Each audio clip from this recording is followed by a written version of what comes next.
ഡിനുവേ ഒരു ദിവസം ചെന്നൈക്ക് പോയിട്ടുണ്ടായിരുന്നു. അപ്പോൾ എൻ്റെ അടുത്ത് വന്ന് പറഞ്ഞതാണ് മിനി ടിഫിൻ എന്ന് പറഞ്ഞൊരു സംഭവമുണ്ട്, നല്ല ടേസ്റ്റാണ്, എന്തെങ്കിലും അവിടെ പോവുകയാണെങ്കിലോ അല്ലെങ്കിൽ ഇവിടെ എവിടെയെങ്കിലും ഒരു കടയുണ്ടെങ്കിൽ അല്ലെങ്കിൽ തമിഴ്നാട്ടിലൊക്കെ പോവുകയാണെങ്കിൽ മേടിച്ച് തരാമെന്ന് പറഞ്ഞിട്ടുണ്ടായിരുന്നു.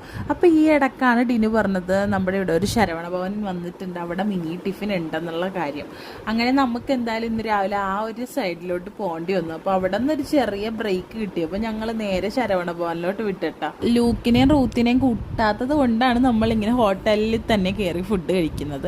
അപ്പോൾ നമ്മൾ അവിടെ ചെന്ന് കയറുമ്പോൾ തന്നെയാണെങ്കിൽ നമുക്ക് കാണുന്ന കുറേ സ്വീറ്റ്സാണ്. അത് നല്ല ഷുഗർ ഇല്ലാത്ത ടൈപ്പ് നമ്മുടെ ഡേറ്റ്സ് വെച്ചിട്ടുള്ള സ്വീറ്റ്സ് ഒക്കെ ഉണ്ട് കേട്ടോ. ഞാൻ പിന്നെ അതൊന്നും കഴിക്കാനില്ല, കാരണം ഇതിൻ്റെ കൂടെ കേസരി കിട്ടുമെന്ന് എനിക്ക് ഉറപ്പായിരുന്നു. കയറി ഉടനെ കയ്യും കഴുകി മിനി ടിഫിൻ ഓർഡർ ചെയ്തിട്ടാ. അപ്പോൾ മിനി ടിഫിനിൽ വരുന്നത് ഒരു മസാല ദോശ, ഒരു പൂരി, ഒരു ഇഡ്ഡലി, പിന്നെ ഒരു വടയുണ്ട്. പിന്നെ തമിഴ്നാട്ടുകാരുടെ മെയിൻ ആയിട്ടുള്ളൊരു ഡിഷാണല്ലോ പൊങ്കൽ. ഞാൻ വെൺപൊങ്കൽ കഴിച്ചിട്ടുണ്ട്, ഇത് വെൺപൊങ്കലാണോ എന്നറിയില്ല. എന്തായാലും പൊങ്കൽ അടിപൊളിയായിരുന്നു. പിന്നെ സാമ്പാർ ഉണ്ടായിരുന്നു, ഒരു 3-4 തരം ചട്നീസ് ഉണ്ടായിരുന്നു, എല്ലാം അടിപൊളിയായിരുന്നു.